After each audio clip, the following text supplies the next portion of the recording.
Então, por isso que você tem que também ter um pouco de autoconhecimento para ver aonde que as tuas inteligências têm mais possibilidade de serem mais utilizadas e as potencialidades que você tem saltarem mais para fora, né? Não ficarem tão só... E essa superdotação, ela é uma coisa que atinge um percentual razoável da população ou é uma coisa muito pequena? Dizem que até 2% da população mundial, dizem. Tá, é pequena. Então seria, assim, cada 100 pessoas, 1 ou 2. Tá. Mas se você for pensar, não é tão pouco assim, porque se você estudou numa escola que tinha 50 alunos, um deles era.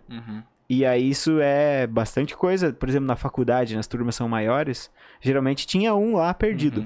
E ele não sabia o que era isso, e nem a professora sabia, nem os colegas. Eu perguntei isso porque muita gente, quando a gente conversou sobre isso outra vez, muita gente comenta, né?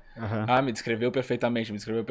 Mas eu acho que a galera... Não, é sério, porque eu acho engraçado, mas é porque eu acho que as pessoas, elas pegam uma característica específica que tu falou e ampliam isso pra ela como se ela fosse, tipo, tenta se enquadrar nisso, sabe? Sim. Porque as pessoas veem superdotação como uma coisa positiva e não é necessariamente, né?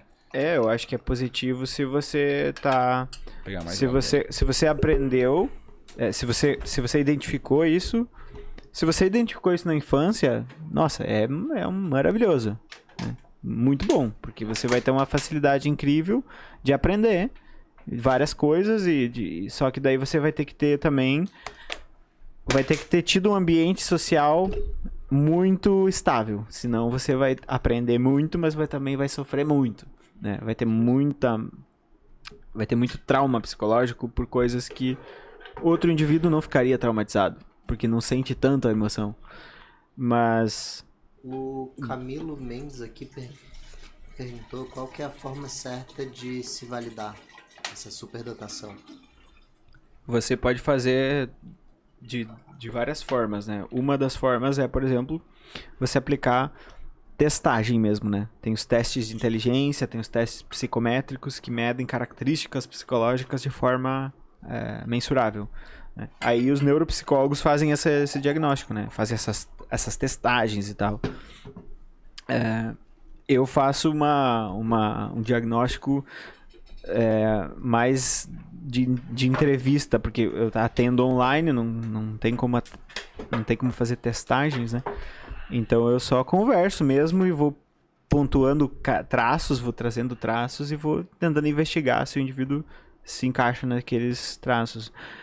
Mas você pode fazer o seguinte, se você quiser pegar e testar, você pode procurar um núcleo de altas habilidades que perto do lugar onde você mora, ou procurar neuropsicólogos, né? Neuropsicólogos vão fazer o processo de testagem mesmo. Eles trabalham justamente com isso, com esses diagnósticos de autismo, altas habilidades, problemas por exemplo, do TDAH, problemas de ouvido, de fonética e tal. Eles trabalham justamente com isso de forma presencial, testagem e tal, né? Então depende do que a pessoa quer, né? Às vezes a pessoa precisa, por exemplo, eu atendi um paciente que precisava pular a série. Ele não estava mais aguentando. Assim, ele estava muito, assim, uns 5 anos mais ou menos. Ele tinha amigos de 5 anos mais velho que ele, que estavam penando para acompanhar o raciocínio dele. Então, assim, o cara, por exemplo, o cara tinha 17 anos, tinha amigos de 23, e os amigos de 23 não conseguiam acompanhar o cara. Desculpa, é meu antibiótico.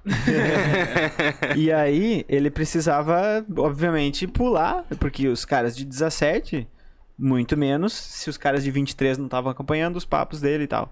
E aí ele precisava de um laudo pra escola, né? Aí depende da escola, por exemplo, algumas escolas vão querer testagem, teste de inteligência, etc.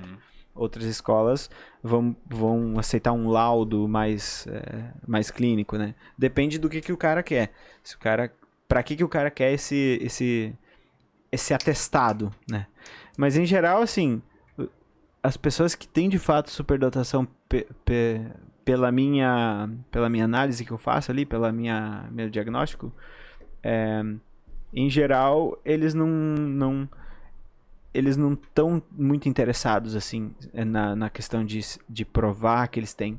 Em geral, eles falam assim, bom, vamos falar aí sobre isso, aí a gente faz algumas sessões ali, e aí eles, bom, eu entendi e tal, agora quero lidar com um monte de coisa. Eles têm um monte de problema para lidar, e esse é um dos menores que eles têm, sabe? Tipo, atestar a sessão ou não.